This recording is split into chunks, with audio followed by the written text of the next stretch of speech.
పెద్దపల్లి జిల్లా అంతర్గా మండలంలోని శ్రీపాద ఎల్లంపల్లి ప్రాజెక్టు నుంచి ఎత్తిపోతలకు సిద్ధమైంది. సీజన్లో నిలిచిన పంటలకు సాగునీటి అవసరాలు తీర్చేందుకు అధికారులు నీటిని విడుదల చేస్తున్నారు. మంత్రి ఉత్తమ్ కుమార్ ఆదేశాల మేరకు నంది పంప్ హౌజ్లో మొదటి మోటారును అధికారులు ప్రారంభించారు.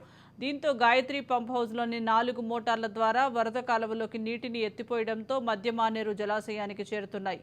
అనంతరం పలు జలాశయాలకు నీటిని తరలించే అవకాశం ఉన్నట్లుగా అధికారులు తెలిపారు.